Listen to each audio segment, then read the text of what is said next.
Alright, so here's our second video. Going with Chuck today. We're working inside the shop. It's late at night 'cause it's super hot outside, so during the day, dogs are kind of laying down, chilling, hanging out in the AC, trying to keep cool. What's going on in this video is we're hanging out here sort of in a mock, like a casual, living room environment type thing. I've got both Chuck and Blaze are in here together, and I'm trying to encourage them to interact and trying to see if there's some things that are going to trigger any negative behaviors. So things that generally cause a problem when two dogs are in close proximity is if there is some sort of competition, very kid-like. If there's some, competition for affection, competition for food, for toys, those are things that usually trigger some sort of negative interaction. Growling, barking, those sorts of things. So what I want to do is I want to give love and attention to each dog directly in the presence of the other dog. And what this will do oftentimes is this will create jealousy. Blaze, come here, bud. Hey, Blaze.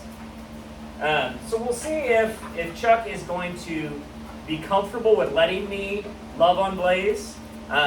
Blaze is obviously not going to really need a lot of reassuring from me. In fact, what they're doing, we just finished dinner, so they're both kind of hanging around, looking to see if there's any scrap food they got missed that's laying on the ground. Hey, come here, Blaze. So what I want to do is I want to make them interact and see if they can tolerate me do this. And what you can see from Chuck, this is immediate response of him being jealous. Okay, Blaze just growled at him a little bit.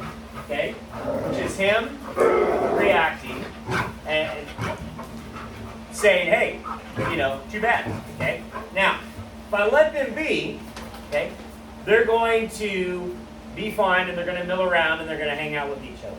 But you're going to see, I suspect, when they get back to home, that they're going to occasionally have some of that sibling rivalry, maybe just jealousy for affection, for food, for anything. If one of them feels like they're getting something more than the other. And I would suspect that it would be this way with toys, with food, with anything is likely to trigger this. Blaze is determined there's a little bit of food left in those crates over there. So let's actually try this.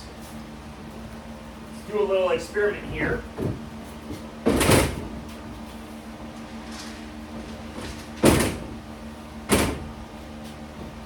Let's see what happens when I hand out some treats. See if there is, this is a no-no, really. Like, of things you don't want to do, you don't really want to do this at home. This is encouraging them to cause a problem. So food competition is pretty common, and we don't want to encourage them. What I'm going to do is I'm going to, hey, Blaze, hey. Okay. So I'm going to hand out some snacks here to one dog. I'm just going to put some on the ground here. This is like the ultimate test, okay? Because this is like competitive eating, all right? And notice they're right next to each other. There's no posturing. There's no growling. None of that. That's an excellent sign. So food aggression does not seem to be something, or even food competition does not seem to be something that they're going to have a problem with. I'm a little curious how the jealousy over attention goes. We'll continue to address that.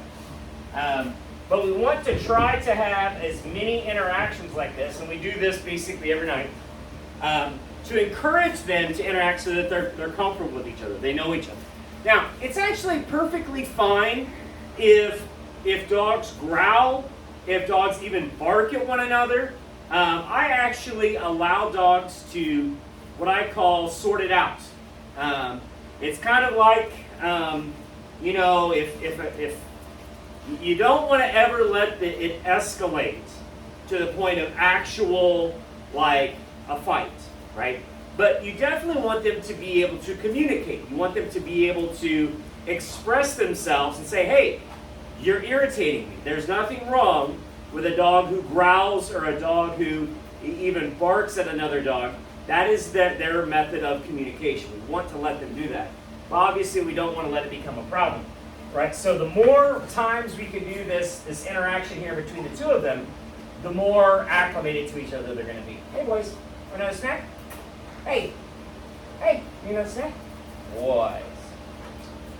Good. Okay, here we'll do one in each hand. Good dogs, good boys.